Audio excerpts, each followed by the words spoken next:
Setiap tahun, masalahnya selalu sama. Kita sudah rawat labu oranye yang besar dan cantik itu sepenuh hati, tapi begitu masuk Desember, labu itu malah berkhianat. Mendadak jadi lembek, berlendir, dan mengeluarkan bau tak sedap. Pasti familiar banget kan? Sungguh menyakitkan hati harus membuang hasil kerja keras kita. Tapi bagaimana kalau saya bilang, ada cara untuk menyimpan hasil panen Anda, bukan cuma sampai musim semi, tapi bahkan sampai musim panas. Hari ini, kita akan menyelesaikan masalah ini sekali dan untuk selamanya. Saya akan tunjukkan sebuah metode kuno yang hampir terlupakan, yang saya sebut labu asam. Berkat metode ini, hasil panen Anda tidak hanya awet, tapi juga jadi lebih enak dan lebih bernutrisi. Dan yang paling penting, kita tidak perlu ruang bawah tanah atau gudang khusus. Anda pikir ini sihir atau cuma cerita isapan jempol? Kalau begitu, tonton video ini sampai selesai dan bersiaplah untuk benar-benar terkejut. Dan tentunya, jangan lupa catat resepnya. Sebelum kita masuk ke resepnya, mari kita renungkan sebentar. Kenapa sih labu itu bisa busuk? Memahami musuh adalah langkah pertama menuju kemenangan. Ada beberapa penyebab utama. Pertama, kerusakan mekanis. Sedikit goresan saja di kulitnya sudah jadi pintu terbuka bagi jutaan bakteri dan jamur. Kedua, kondisi penyimpanan yang salah. Kelembapan dan suhu tinggi di dalam rumah menciptakan inkubator yang ideal bagi pembusukan. Ketiga, cara panen yang kurang tepat. Labu yang dipetik terlalu dini, belum matang sempurna, atau yang tangkainya dicabut paksa, bukan dipotong, pasti akan cepat membusuk. Kebanyakan orang mencoba menyimpan labu apa adanya, mungkin cuma diletakkan di bawah ranjang atau di atas lemari. Tapi di tengah kondisi rumah atau apartemen kota, ini seperti lotre yang peluang menangnya sangat kecil. Metode labu asam yang kita gunakan mengambil jalur yang benar-benar berbeda. Kita tidak mencoba memperlambat pembusukan, tapi kita mencegahnya total dengan pengawetan alami, yaitu fermentasi asam laktat. Ini persis seperti cara nenek moyang kita mengasinkan kol atau mengawetkan acar timun. Kita akan menciptakan kondisi di mana bakteri pembusuk tidak akan bisa bertahan hidup. Tempat mereka akan digantikan oleh mikroorganisme, baik yang tidak hanya mengawetkan produk, tapi juga memperkaya nutrisinya. Baiklah, mari kita mulai dengan pertanyaan paling mendasar, yang menentukan 90% keberhasilan seluruh proyek kita ini. Labu seperti apa yang harus kita gunakan untuk metode labu asam ini? Anda mungkin berpikir, labu apa saja yang tumbuh di kebun bisa dipakai, tapi ini adalah kesalahan besar. Pertama, jenis varietasnya. Pilihlah varietas yang matang terlambat dengan daging buah yang padat dan tidak terlalu berair. Varietas seperti vitamin Naya, muskat, atau butternut sangatlah ideal. Jenis ini mengandung lebih banyak gula yang akan menjadi makanan bagi bakteri asam laktat yang bermanfaat. Dan kadar airnya rendah, sehingga labu yang kita olah tidak akan berubah menjadi bubur. Kedua, tingkat kematangannya. Labu harus matang sempurna, tapi jangan sampai kelewat matang. Bagaimana cara menentukannya? Perhatikan tangkai buahnya. Tangkai harus kering dan keras seperti gabus. Warna kulit labu harus merata, pekat, tanpa bercak hijau. Jika Anda mengetuk labu, suaranya harus terdengar berat dan tumpul, seolah-olah Anda sedang mengetuk kayu. Dan yang terakhir, tapi yang paling penting, pastikan labu bebas dari kerusakan sedikit pun. Periksa setiap sentimeter labu cantik Anda dengan saksama. Sedikit saja goresan penyok atau bintik gelap adalah gerbang terbuka bagi bakteri pembusuk yang akan menggagalkan semua upaya kita. Jadi, untuk labu asam ini, kita hanya memilih labu yang utuh, sehat, dan matang sempurna. Ini adalah kandidat nomor 1 kita untuk memiliki umur panjang dan lezat di dalam toples. Kita sudah memilih labu yang paling ideal. Lalu, apa langkah berikutnya? Tahap selanjutnya adalah persiapan, dan ini adalah kunci pertama menuju keberhasilan. Di sini ada pertanyaan utama yang sering membuat banyak orang bingung, harus dicuci atau tidak? Jawabannya sudah pasti, cuci, dan harus benar-benar bersih. Di permukaan labu, terutama jika labu itu sempat menyentuh tanah, terdapat banyak sekali mikroorganisme, partikel tanah, dan debu. Di antaranya ada calon teman kita, yaitu bakteri asam laktat dan juga musuh bebuyutan, seperti jamur atau mikroba penyebab busuk. Tugas kita adalah menghilangkan kotoran, tapi jangan sampai berlebihan. Kita tidak perlu menggunakan sabun cuci atau menyiram labu dengan air panas. Melakukan itu justru akan mematikan seluruh mikroflora, termasuk yang bermanfaat. Cukup gunakan spons atau sikat yang bersih, lalu gosok seluruh permukaannya dengan baik di bawah air dingin mengalir. Berikan perhatian khusus pada area di sekitar tangkai, karena di sana seringkali kotoran menumpuk. Setelah dicuci, labu wajib dikeringkan menggunakan lap bersih hingga benar-benar kering. Ingat, kita tidak butuh kelembaban berlebih sama sekali pada tahap ini. Permukaan yang bersih dan kering adalah jaminan bahwa tidak akan ada tamu tak diundang dari luar yang masuk ke dalam adonan kita, sehingga proses fermentasi berjalan sesuai skenario yang tepat dan higienis. Jangan pernah mengabaikan langkah yang sederhana, namun sangat krusial ini.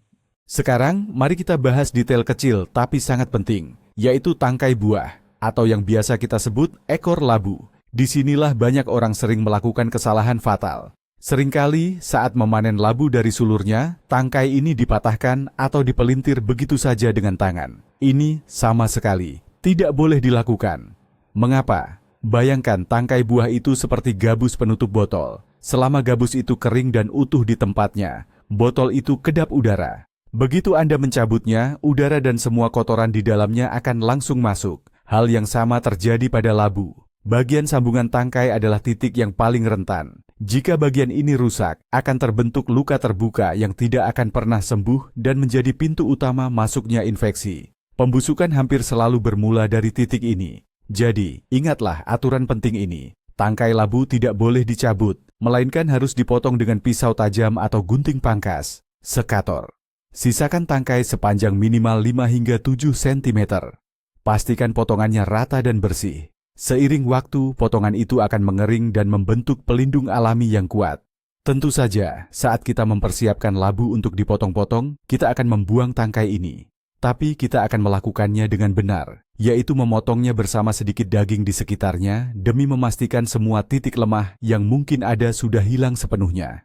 Sekarang kita masuk ke tahap selanjutnya, persiapan peralatan. Mungkin Anda berpikir saya terlalu cerewet soal kebersihan, tapi percayalah, dalam proses pengawetan atau pengolahan makanan, kebersihan bukan sekadar kunci kesehatan, melainkan kunci utama kesuksesan. Pisau Anda, talenan, mangkuk, semua harus dalam kondisi bersih sempurna.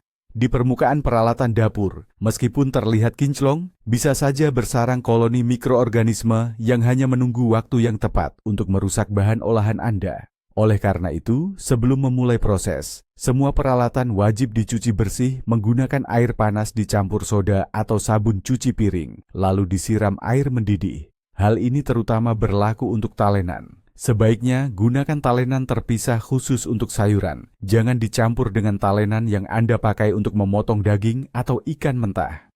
Pilihan paling ideal adalah talenan berbahan kaca atau plastik. Talenan kayu cenderung lebih berpori dan mudah menyimpan bakteri di dalamnya.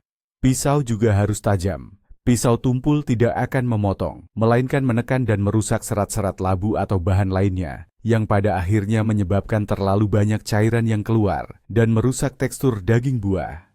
Ini bukan soal paranoid, ini ilmu mikrobiologi sederhana. Kita ingin menciptakan monokultur bakteri, baik di dalam wadah, dan mikroflora asing sekecil apapun bisa mengganggu keseimbangan yang rapuh ini, sehingga mengarahkan proses fermentasi ke jalur yang salah.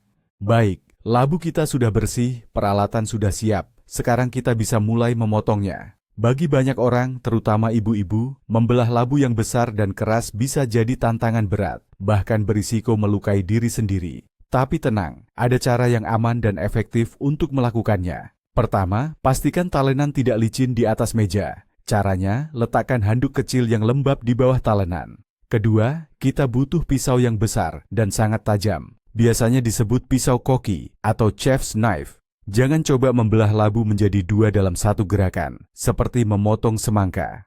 Langkah pertama, potonglah dengan hati-hati bagian atas dan bawah labu, hingga terbentuk dua permukaan datar yang stabil. Setelah itu, dirikan labu di salah satu permukaan datar tadi. Sekarang, pegang pisau dengan kedua tangan. Dengan gerakan perlahan dan hati-hati, mulailah memotongnya dari atas ke bawah. Gaya gravitasi dan berat pisau akan membantu menyelesaikan sebagian besar pekerjaan ini untuk Anda. Setelah labu terbelah dua, langkah selanjutnya akan jauh lebih mudah. Setiap belahan kini bisa dipotong lagi menjadi irisan yang lebih kecil, sehingga lebih mudah diolah. Intinya, jangan terburu-buru dan jangan gunakan tenaga berlebihan. Gerakan yang mantap, percaya diri, dan pisau yang tajam, itulah kunci untuk memotong labu dengan aman dan rapi. Labu sudah kita potong menjadi beberapa irisan yang mudah diolah. Sekarang, bagian dalamnya yang penuh biji dan serat sudah terlihat jelas. Tahap ini seringkali dilakukan dengan tergesa-gesa dan tidak benar, padahal ini sangat penting. Tugas kita sekarang adalah membuang semua bagian berserat dan biji-biji ini sampai benar-benar bersih. Mengapa langkah ini begitu krusial? Pertama, serat-serat ini memiliki tekstur yang berbeda, lebih lunak dan lebih berair. Selama proses fermentasi, mereka bisa melunak, hancur, dan merusak keseluruhan tekstur bahan yang kita siapkan. Kedua, ruang biji inilah tempat mikroorganisme sering berkumpul dan berpotensi menyebabkan fermentasi yang tidak diinginkan, atau bahkan munculnya jamur. Untuk membersihkannya, alat yang paling praktis adalah sendok makan biasa. Ujung sendok cukup tajam untuk mengikis serat-serat secara efektif, namun tidak akan merusak daging labu yang padat.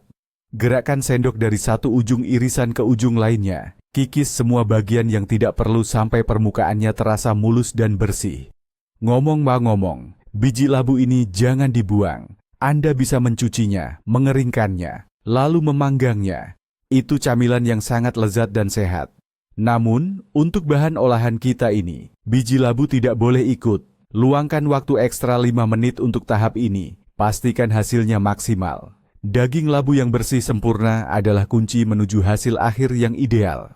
Setelah potongan labu kita selesai dibersihkan dan dipisahkan dari bijinya, sekarang saatnya memasuki tahap pengirisan. Dan di sini, ukuran serta bentuk potongan benar-benar memegang peranan penting.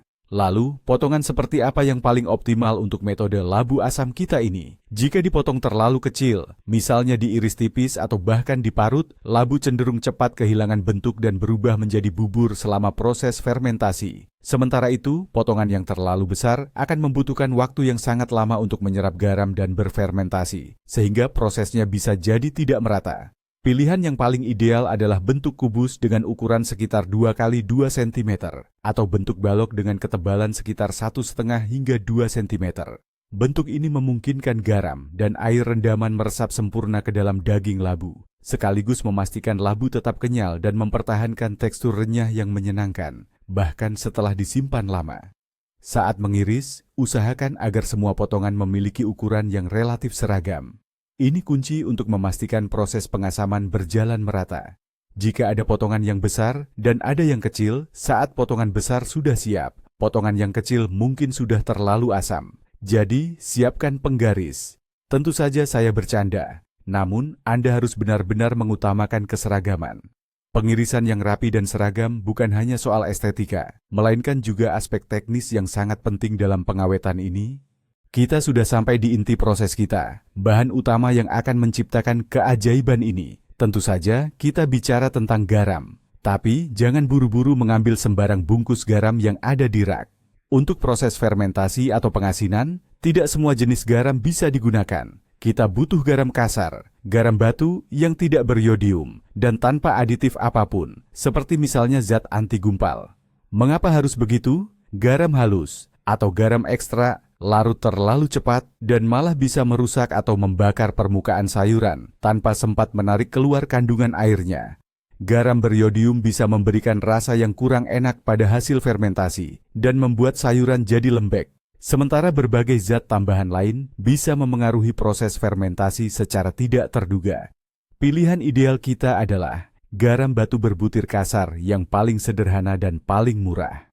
Sekarang, mari kita bahas proporsi. Ini adalah poin yang sangat krusial. Proporsi klasik untuk fermentasi adalah 20 gram garam untuk 1 kilogram bahan utama. Dalam hal ini, labu. Jumlah ini kira-kira setara dengan 1 sendok makan peres, tanpa munjung. Jika garamnya kurang dari itu, bakteri pembusuk bisa aktif. Jika terlalu banyak, kita justru akan membunuh bakteri asam laktat yang bermanfaat dan bukannya fermentasi, yang kita dapat hanyalah produk yang keasinan. Jadi, pastikan Anda menimbang labu yang sudah diiris dan ukur jumlah garam dengan tepat.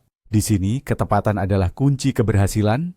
Labu yang sudah bersih dan garam saja sebenarnya sudah menjadi dasar yang cukup untuk proses fermentasi. Tapi, kita kan tidak hanya ingin produk yang awet, melainkan ingin menghasilkan hidangan yang benar-benar istimewa. Karena itu, sekarang kita masuki tahap yang paling kreatif, menambahkan rempah-rempah dan bumbu. Ini adalah lahan yang luas untuk bereksperimen, namun tetap ada aturannya. Sekutu utama kita adalah bawang putih, payung adas, dill, biji jintan atau ketumbar, lada hitam butiran, dan daun salam. Semua rempah ini tidak hanya memperkaya rasa dan aroma, tetapi juga mengandung antiseptik alami yang membantu proses pengawetan dan menekan pertumbuhan mikroorganisme yang tidak kita inginkan.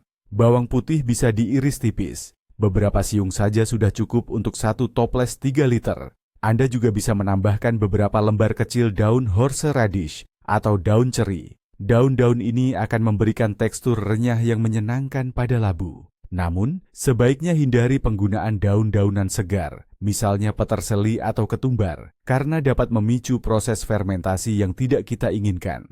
Berhati-hatilah juga dengan rempah-rempah bubuk. Rempah jenis ini bisa membuat air rendaman atau larutan garam menjadi keruh.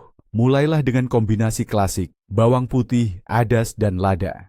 Setelah Anda menguasai dasarnya dan mendapatkan pengalaman, barulah Anda bisa berkreasi dan menciptakan buket rasa unik milik Anda sendiri dengan menambahkan, misalnya cengkeh, jahe, atau bahkan sedikit cabai pedas. Semua bahan sudah siap, dan sekarang kita masuk ke tahap paling penting, yaitu menyusun bahan-bahan ke dalam wadah. Di tahap ini, kecepatan tidak sepenting ketelitian dan teknik yang benar. Kita akan menata semuanya secara berlapis. Di dasar toples yang bersih dan kering, pertama-tama kita masukkan sebagian bumbu kita, beberapa siung bawang putih, daun salam, dan beberapa butir merica. Kemudian letakkan 1 lapisan labu yang sudah dipotong, dengan ketebalan sekitar 3-4 cm. Padatkan sedikit menggunakan tangan atau penumbuk, tapi jangan berlebihan. Tujuan kita hanya memampatkan, bukan menghancurkannya sampai menjadi bubur. Lapisan labu ini sekarang harus ditaburi secara merata dengan sebagian garam yang sudah kita takar. Setelah itu, masukkan lagi sedikit bumbu, lalu lapisan labu lagi, dipadatkan, dan taburi garam.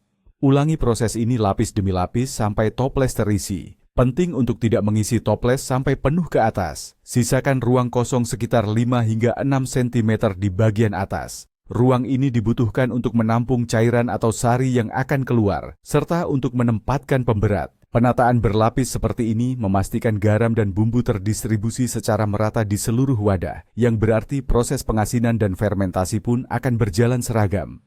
Pertanyaan yang sangat krusial adalah, wadah apa yang akan kita gunakan untuk memfermentasi labu ini? Pilihan wadah bisa sangat memengaruhi hasil akhir. Mari kita bahas beberapa opsi populer. Panci enamel. Sebenarnya, wadah ini bisa saja digunakan, tapi ada satu catatan penting. Lapisan enamel tidak boleh ada cacat, goresan, atau retakan sekecil apapun. Jika logam panci bersentuhan langsung dengan larutan asam, reaksi kimia akan terjadi. Ini bisa merusak rasa produk dan membuatnya tidak aman untuk dikonsumsi. Ember plastik. Wadah ini praktis. Tapi kita harus benar-benar yakin 100% bahwa plastik yang digunakan adalah food grade. Plastik murahan dapat melepaskan zat berbahaya ketika berkontak dengan garam dan asam, yang tentu saja berisiko. Gentong kayu. Ini adalah metode klasik, tetapi jika kita membuatnya di apartemen, ini terlalu eksotis dan perawatannya cukup rumit. Jadi, pilihan saya yang menurut saya paling optimal dan aman adalah stopless kaca biasa. Kaca bersifat inert secara kimiawi, artinya ia tidak bereaksi dengan produk atau menyerap bau. Dindingnya yang transparan juga memudahkan kita memantau proses fermentasi. Selain itu, kaca sangat mudah dicuci dan disterilkan. Satu-satunya kekurangannya adalah sifatnya yang rapuh. Namun jika digunakan dengan hati-hati, stopless kaca adalah wadah yang sempurna untuk menciptakan labu asam kita. Labu sudah kita masukkan ke dalam toples, dan sekarang kita harus memutuskan bagaimana cara mengawetkannya. Ada 2 cara utama, pengasinan kering dan menggunakan larutan air garam atau brine. Pengasinan kering adalah metode yang baru saja kita lakukan, yaitu melapisi tiap potongan labu dengan garam kering. Setelah ini, kita tinggal membiarkan toples di tempat yang hangat. Di bawah tekanan garam dan pemberat, labu akan mengeluarkan sari atau cairan yang cukup untuk menutupinya. Metode ini bagus untuk sayuran yang sangat berair. Namun, labu, terutama varietas musim dingin, tidak selalu cukup berair. Oleh karena itu, saya lebih memilih menggunakan larutan air garam. Ini menjamin 100% bahwa semua labu akan terendam cairan. Membuat larutan air garam sangatlah mudah. Ambil air bersih yang tidak mengandung klorin. Idealnya, gunakan air mata air atau air yang sudah difilter. Larutkan garam di dalamnya dengan perbandingan yang sama, 20 hingga 25 gram per 1 liter air. Nah, di sini ada poin penting. Apakah larutan air garam ini harus dingin atau panas? Untuk proses fermentasi, kita harus selalu menggunakan larutan air garam yang dingin. Air panas akan membunuh semua bakteri asam laktat hidup yang ada di permukaan labu. Alih-alih mendapatkan hasil fermentasi, kita justru akan mendapatkan produk yang diasamkan atau acar. Ini adalah teknologi yang sama sekali berbeda dan menghasilkan rasa yang berbeda pula. Jadi, cukup larutkan garam dalam air bersuhu ruangan. Lalu, tuangkan larutan ini ke dalam toples labu hingga semua potongan benar-benar terendam seluruhnya. Labu sudah kita rendam dengan air garam, tapi tugas kita belum tuntas. Sekarang, kita wajib memasang elemen penting dalam setiap proses fermentasi. Pemberat. Apa itu dan mengapa kita membutuhkannya? Pemberat adalah beban apapun yang diletakkan di atas produk agar ia tidak mengapung dan tetap terendam sepenuhnya dalam air garam. Ini sangat penting. Setiap potongan labu yang bersentuhan dengan udara pasti akan berjamur dan semua hasil fermentasi kita bisa rusak total. Bagaimana cara membuat pemberat sederhana untuk toples kaca di rumah? Mudah saja. Pertama, tutupi labu dengan daun kol bersih, daun lobak pedas, atau cukup dengan kain kasa yang dilipat beberapa lapis. Ini berfungsi mencegah potongan kecil agar tidak naik ke permukaan. Setelah itu, letakkan piring kecil atau cakram plastik khusus yang pas dengan mulut toples. Barulah di atasnya kita taruh beban utama. Beban yang ideal untuk toples adalah botol atau stopless kaca kecil yang diisi air dan ditutup rapat. Botol ini bersih, cukup berat, dan mudah dimasukkan ke dalam mulut toples besar. Jangan gunakan benda logam atau batu yang tidak jelas asal-usulnya sebagai pemberat. Kesederhanaan, kebersihan, dan efisiensi, itulah moto kita. Toples sudah ditutup, pemberat sudah dipasang. Sekarang kita masuk ke proses paling misterius, fermentasi. Di tahap awal ini, kita harus memastikan kondisinya tepat, yaitu suhu hangat dan tempat yang gelap. Toples ini perlu diletakkan di tempat dengan suhu ruangan yang stabil, idealnya antara 20 hingga 24 derajat Celcius. Pada suhu inilah, bakteri asam laktat merasa paling nyaman dan mulai berkembang biak secara aktif. Mereka akan memakan kandungan gula dalam labu dan menghasilkan asam laktat. Asam laktat inilah yang berfungsi sebagai pengawet utama. Jika suhunya terlalu rendah, proses fermentasi akan berjalan sangat lambat atau bahkan tidak akan dimulai sama sekali. Sebaliknya, jika suhunya terlalu tinggi, mikroorganisme asing seperti bakteri asam butirat bisa saja aktif. Ini akan menyebabkan hasil fermentasi memiliki rasa yang tidak sedap, cenderung tengik atau basi. Faktor penting kedua adalah kegelapan. Sinar matahari langsung sangat merusak bagi banyak mikroorganisme baik dan juga vitamin. Jadi, tempat terbaik untuk toples kita adalah di dalam lemari dapur, atau cukup tutupi saja dengan kain atau handuk gelap. Perlu diingat, pada tahap ini, toples tidak perlu ditutup rapat secara kedap udara. Cukup tutup dengan kain tipis, seperti kain kasa, agar gas karbon dioksida yang dihasilkan selama proses fermentasi bisa keluar. Beberapa hari pertama, Anda pasti akan sangat penasaran mengamati apa yang terjadi di dalam toples. Bagaimana cara mengetahui prosesnya berjalan dengan benar? Ada beberapa tanda pasti. Di hari kedua atau ketiga, Anda akan melihat air di dalam toples mulai keruh. Itu adalah hal yang sangat normal. Ini menandakan bahwa koloni bakteri asam laktat sedang berkembang biak dengan sangat aktif.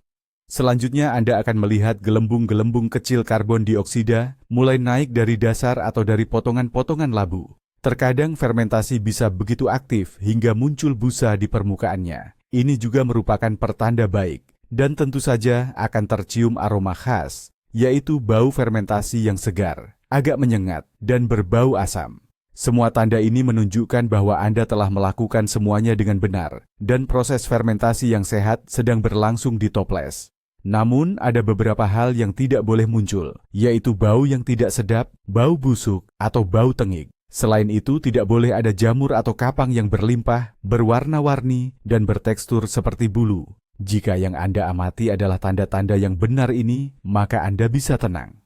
Proses fermentasi aktif ini biasanya berlangsung antara 3 hingga 7 hari, tergantung pada suhu ruangan tempat Anda menyimpannya.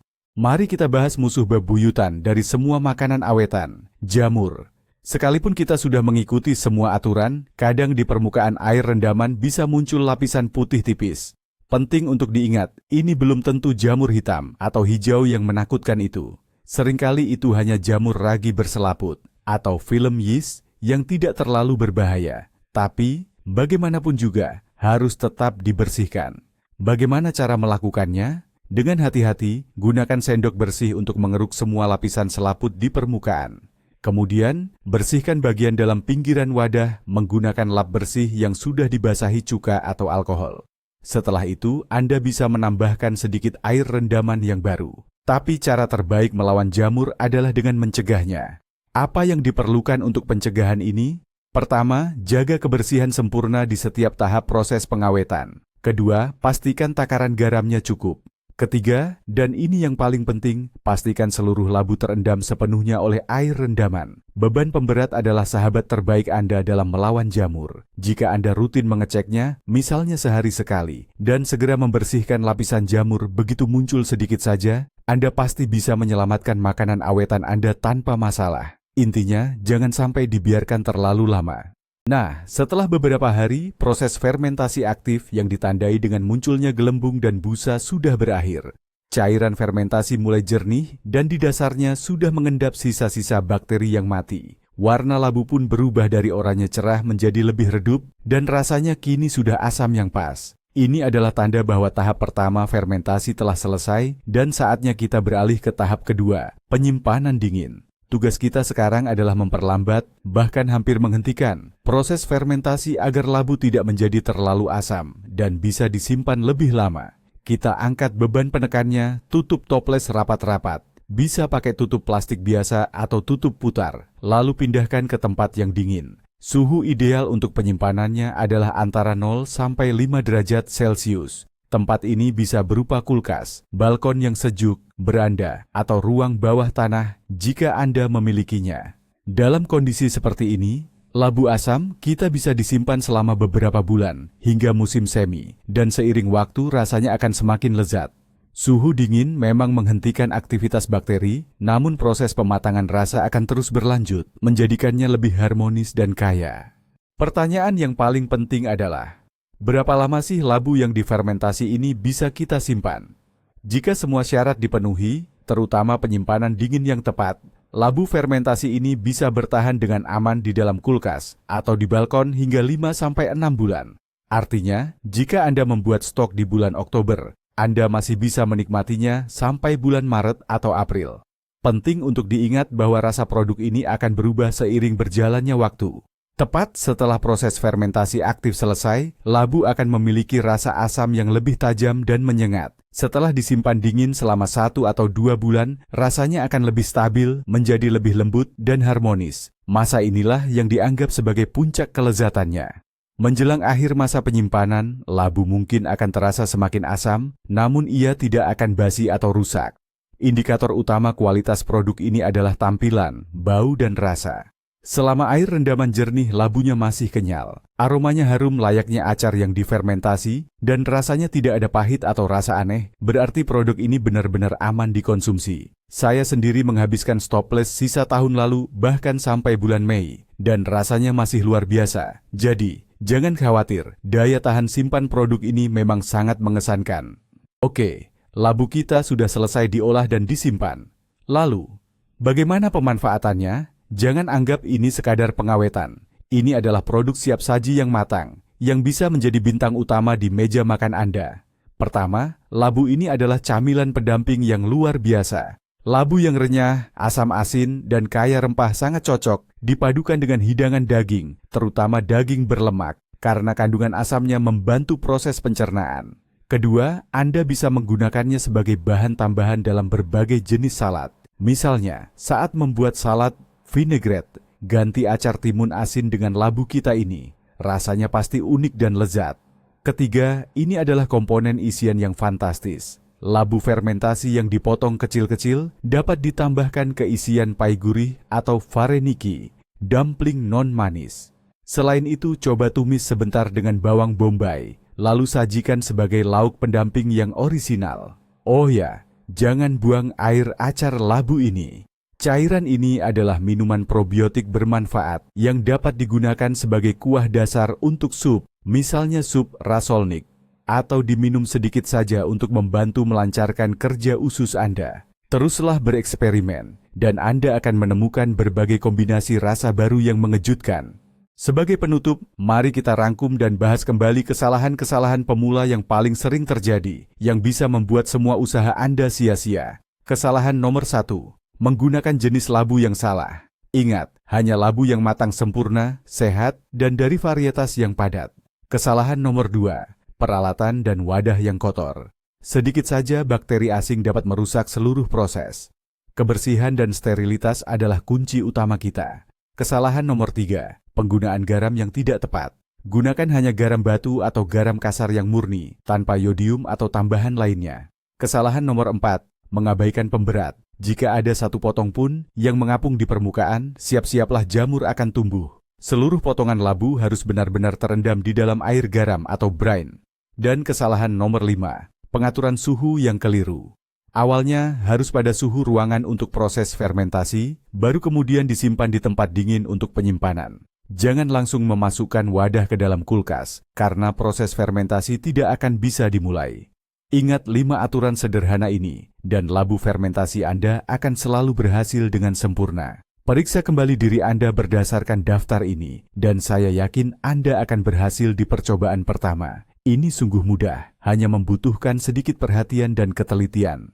Jadi, teman-teman, kita sudah melalui perjalanan menarik ini bersama-sama. Mulai dari memilih labu matang yang sempurna di kebun, sampai mengubahnya menjadi camilan renyah yang lezat dan sehat, yang akan menemani Anda sepanjang musim dingin. Seperti yang sudah Anda lihat, metode labu fermentasi ini sama sekali bukan sihir yang rumit. Ini adalah ilmu biokimia sederhana dan mudah dipahami, yang bisa dipraktikkan oleh siapa saja di dapur mereka. Tidak perlu alat khusus, tidak butuh bahan-bahan langka. Hal terpenting yang Anda perlukan hanyalah perhatian terhadap detail, kebersihan yang mutlak, takaran garam yang tepat, dan tentu saja sedikit kesabaran untuk membiarkan alam bekerja. Sekarang, Anda tidak perlu khawatir lagi dengan labu yang membusuk di bawah tempat tidur atau di balkon. Anda sekarang punya cara yang teruji dan andal untuk mengamankan 100% panen Anda, dan bahkan mengubahnya menjadi hidangan yang benar-benar istimewa. Terima kasih banyak sudah menonton video ini sampai selesai. Saya sangat berharap resep ini bermanfaat dan menarik untuk Anda. Jika demikian, penghargaan terbaik bagi saya adalah jika Anda menekan tombol like di bawah video ini. Jangan lupa subscribe ke channel ini dan aktifkan lonceng notifikasi agar Anda tidak ketinggalan rahasia kebun dan resep-resep andal lainnya.